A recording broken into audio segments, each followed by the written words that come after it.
Baik, Assalamualaikum warahmatullahi wabarakatuh. Selamat datang di presentasi kelompok kami.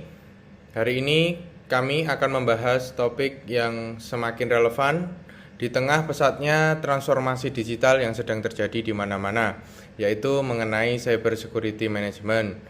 Presentasi ini kami susun untuk memenuhi tugas ujian tengah semester di bawah bimbingan Bapak Insinyur Ahmad Kusairi MKom, CDS, IPM, ASEAN Engineer. Adapun untuk anggota kelompok kami terdiri dari Astuti Wulan Cahyani, saya sendiri Ivan Rahmadani, kemudian Nanda Irti Ulfiana, yang keempat Titan Yogeswara, dan yang terakhir adalah Yusi Ayu Maharani. Kami berharap materi ini bisa memberikan gambaran yang jelas dan berguna. Langsung saja kita mulai. Baik, kita masuk ke pendahuluan. Nah, sekarang coba kita bayangkan sebentar. Hampir semua kegiatan kita hari ini sudah bergeser ke ranah digital. Mulai dari belanja online, mengurus dokumen pemerintah, belajar, bahkan rapat pun sekarang kita lewat layar. Semua itu berjalan lebih cepat, lebih efisien, dan lebih mudah dijangkau. Tapi ada sisi lain yang tidak bisa kita abaikan. Semakin kita bergantung pada internet, semakin besar juga pintu terbuka bagi ancaman digital. Nah, ancaman-ancaman itu bukan hal yang jauh dan abstrak, mulai dari pencurian data, ransomware, phishing, serangan DDoS, semuanya sudah terjadi nyata. Nah, organisasi-organisasi besar pun tidak kebal terhadap serangan-serangan cyber. Justru semakin besar ketergantungan mereka pada sistem digital, semakin besar juga resikonya. Inilah yang membuat keamanan cyber bukan lagi sekedar urusan divisi IT. Ini juga masuk ke dalam strategi dan tata kelola organisasi secara menyeluruh, termasuk dalam penyelenggaraan e-government. Baik, selanjutnya kita masuk ke materi konsep dan pentingnya cyber security. Nah, apa sebenarnya yang dimaksud dengan keamanan cyber? Secara sederhana, keamanan cyber adalah upaya melindungi sistem komputer, jaringan, aplikasi, dan data dari ancaman digital. Tujuannya menjaga agar informasi tetap aman dan hanya diakses pihak berwenang. Keberhasilan bergantung pada teknologi, proses, dan faktor manusia. Nah, sekarang kenapa ini begitu penting? Ada 3 alasan yang perlu kita pahami. Alasan pertama, untuk melindungi data dan sistem. Data adalah aset.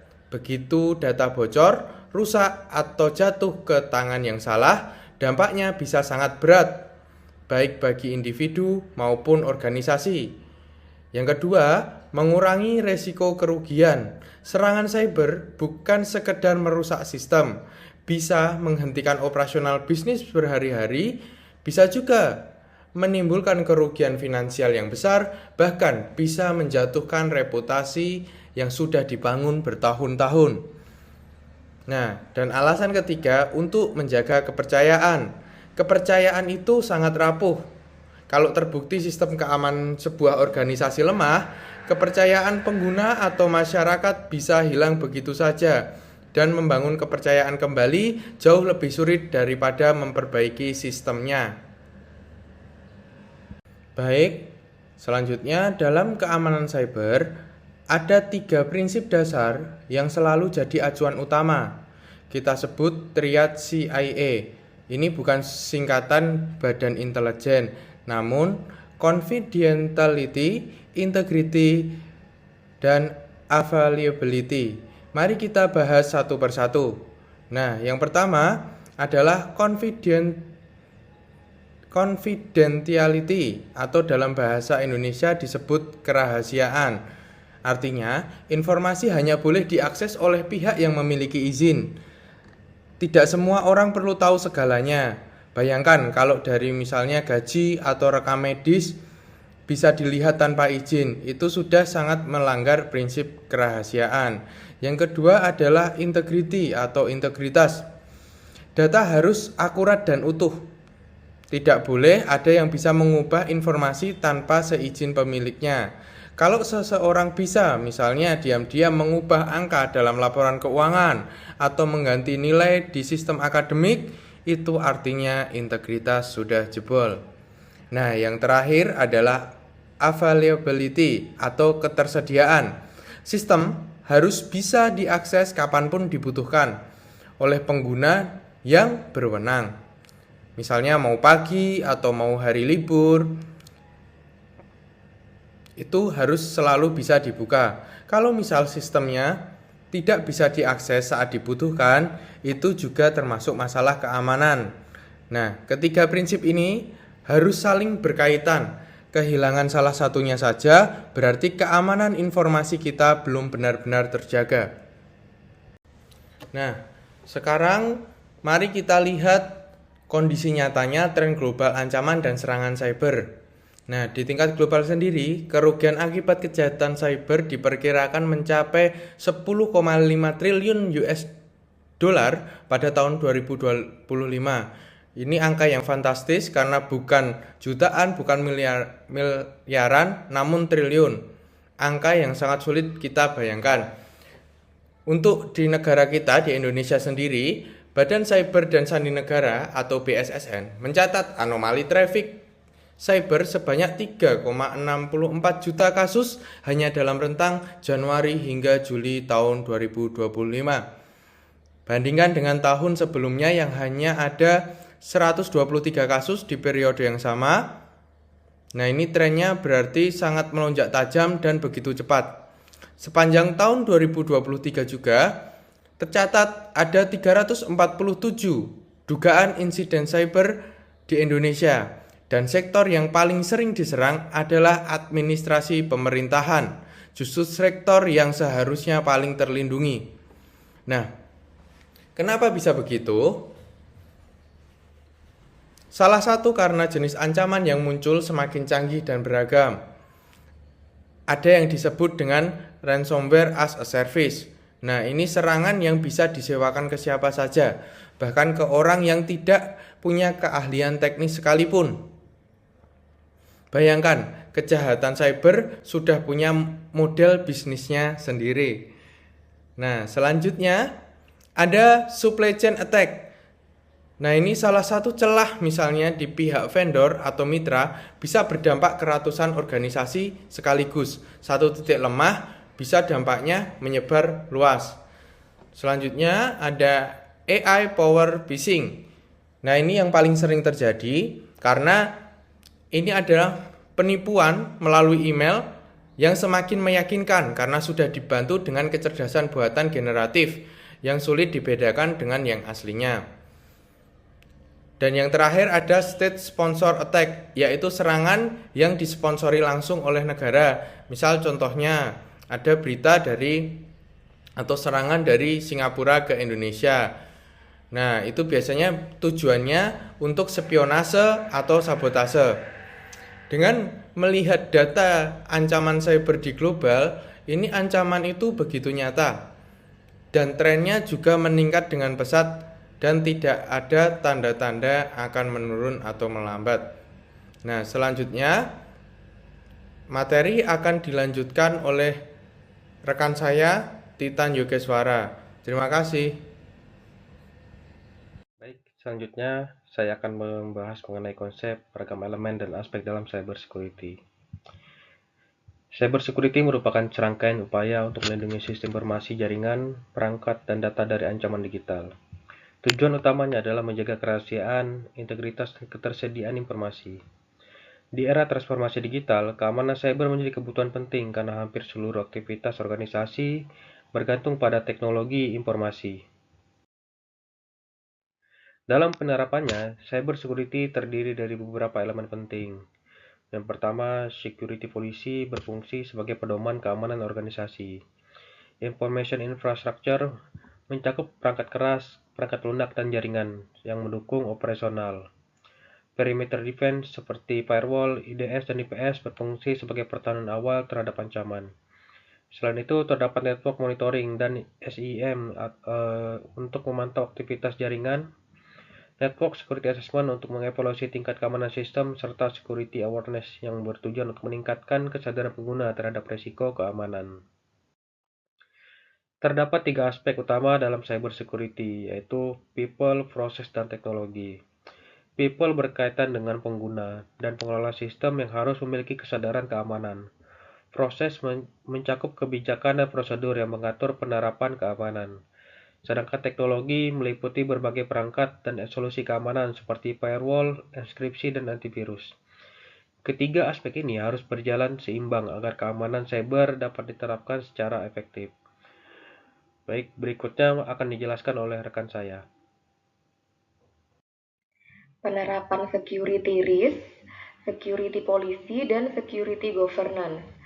Dalam pengelolaan keamanan cyber, organisasi tidak hanya membutuhkan teknologi keamanan yang memadai, tetapi juga memerlukan pengelolaan risiko, kebijakan keamanan, dan tata kelola yang terintegrasi.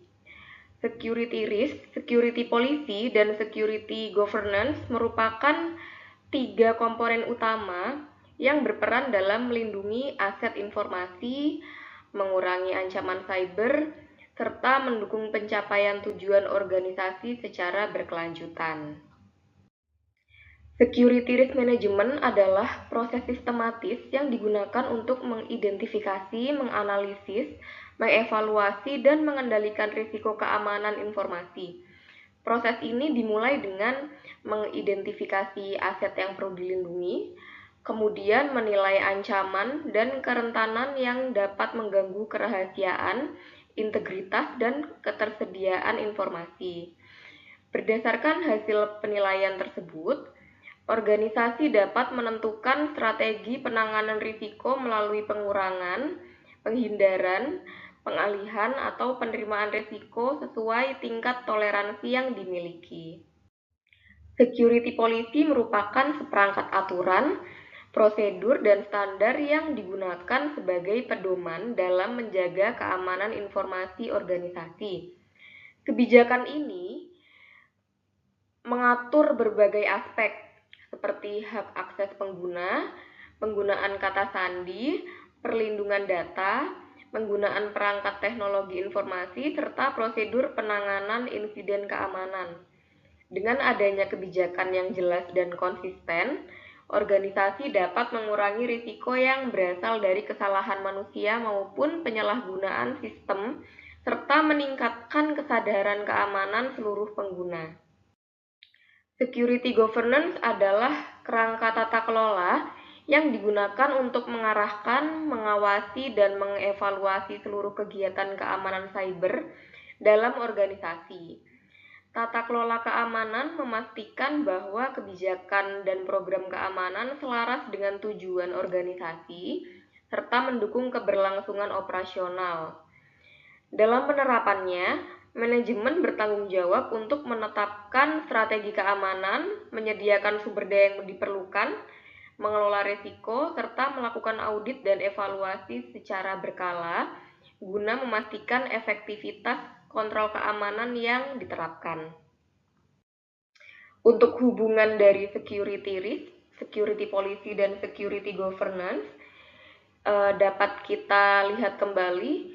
Security risk management itu untuk mengidentifikasi, menganalisis, dan mengendalikan risiko yang dapat mengancam aset informasi organisasi. Sedangkan untuk security policy adalah pedoman dalam menetapkan aturan, prosedur, dan kontrol keamanan untuk mengurangi risiko yang telah diidentifikasi.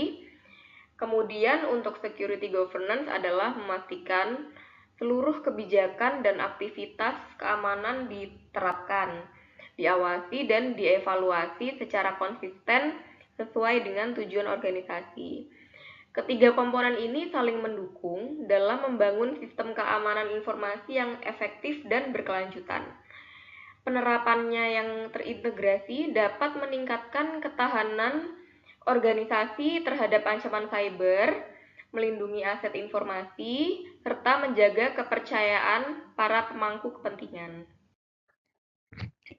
Selamat siang, perkenalkan saya Ulan. Kali ini saya akan lanjutkan presentasi dan penjelasan materi untuk selanjutnya, yaitu klasifikasi informasi dan privacy.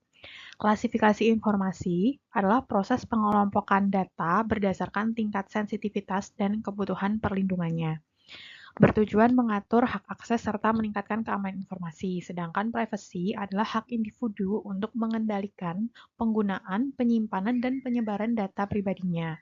Penting untuk mencegah penyalahgunaan data dan pencurian identitas, karena apabila disalahgunakan dapat mengakibatkan kejahatan.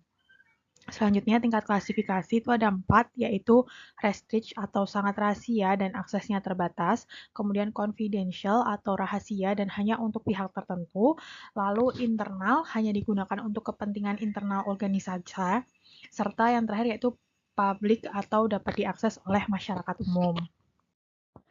Nah, selanjutnya ada macam-macam ragam ancaman dan serangan cyber.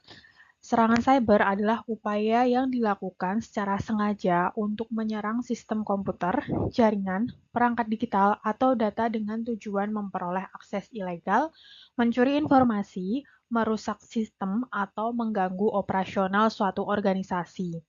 Pelaku serangan cyber bisa berupa individu, kelompok, maupun pihak tertentu dengan berbagai motif. Nah, beberapa ragam ancaman dan serangan cyber diantaranya yang pertama yaitu malware. Malware adalah perangkat lunak berbahaya yang dirancang untuk merusak atau mengganggu sistem komputer.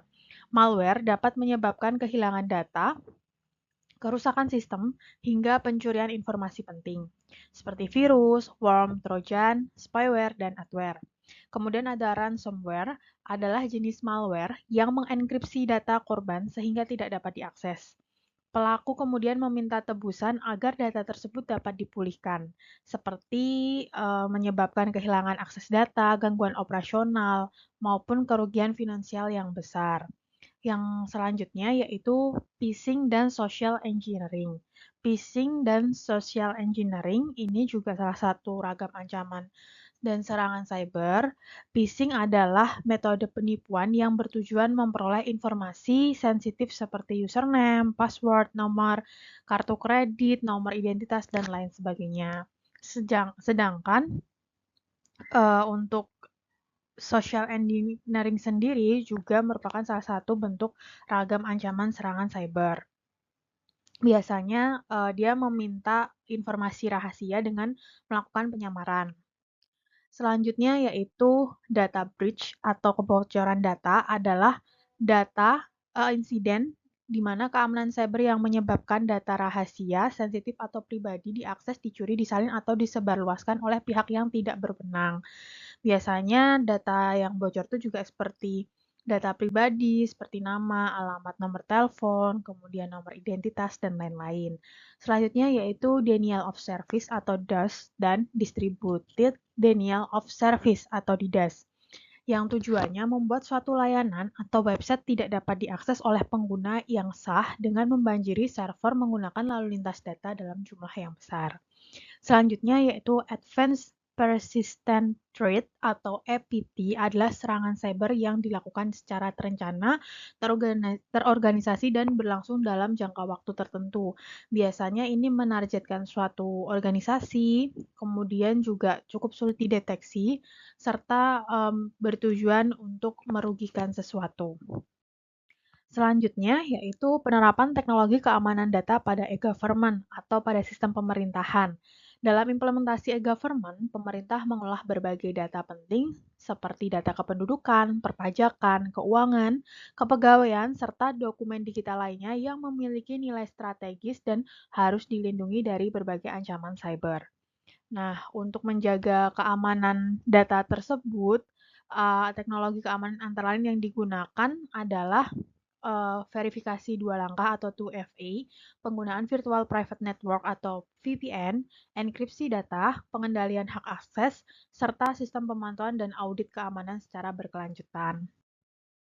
Selanjutnya yaitu ancaman keamanan data e-government. Data e-government ini sangat penting, terutama data pemerintahan suatu negara. Nah, untuk melindunginya, biasanya membuat sistem e-government untuk menghadapi ancaman yang semakin kompleks dan dapat menggunakan operasional layanan pemerintah. Antara lain, ancamannya adalah pencurian data phishing dan social engineering, penyalahgunaan basis data oleh pihak tertentu, maupun ancaman data-data lainnya.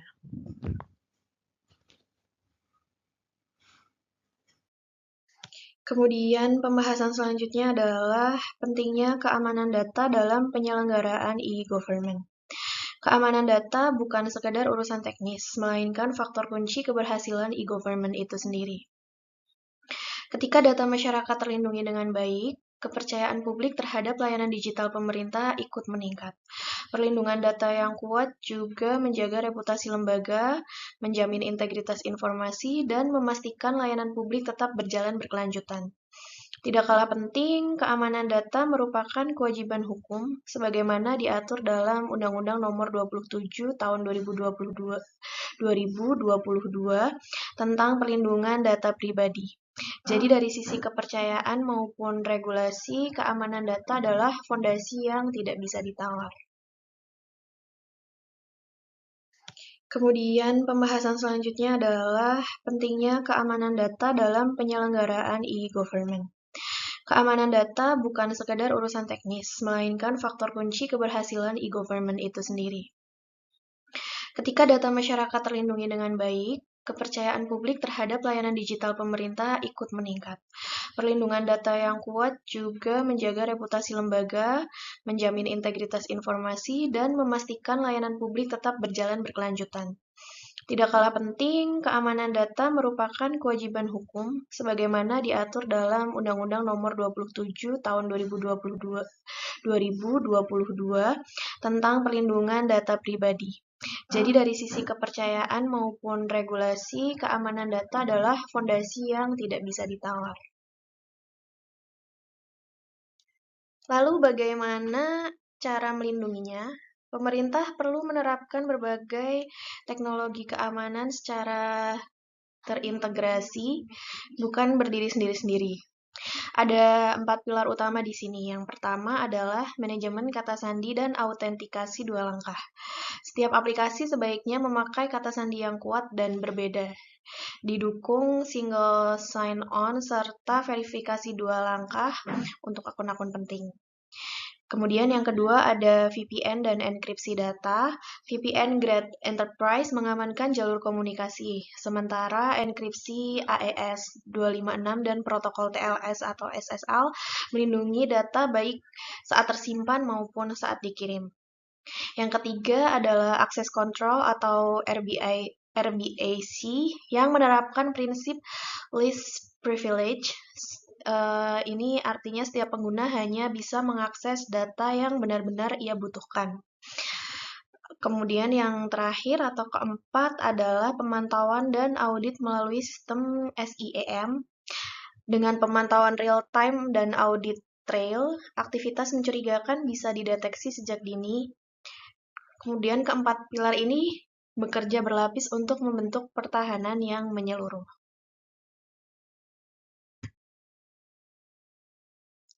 Untuk melihat betapa nyatanya ancaman ini, mari kita lihat satu studi kasus, yaitu serangan terhadap Pusat Data Nasional Sementara pada tahun 2024.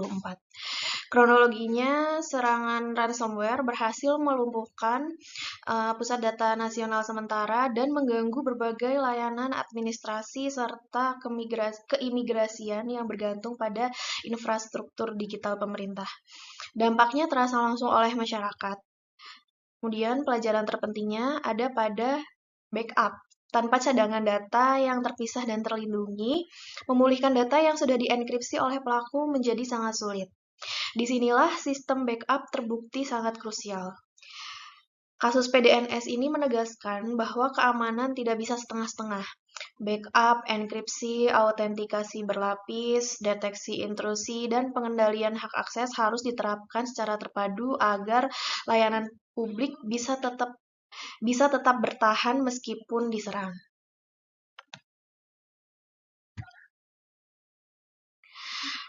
Sebagai kesimpulan, perkembangan teknologi digital menjadikan keamanan siber sebagai kebutuhan utama untuk melindungi data, sistem, dan layanan dari ancaman seperti malware, ransomware, phishing, hingga kebocoran data. Karena itu, organisasi dan pemerintah wajib menerapkan keamanan siber secara efektif demi menjaga 3 hal, yaitu kerahasiaan, integritas, dan ketersediaan informasi. Yang perlu digarisbawahi, keamanan siber yang optimal tidak cukup hanya dengan teknologi. Ini membutuhkan keseimbangan 3 aspek, yaitu manusia, proses, dan teknologi. Melalui manajemen risiko, kebijakan keamanan, serta penerapan enkripsi, autentikasi berlapis, dan sistem backup. Kasus PDNS menjadi pengingat nyata bahwa penguatan keamanan siber sangat penting untuk menjaga keberlangsungan layanan publik sekaligus kepercayaan masyarakat.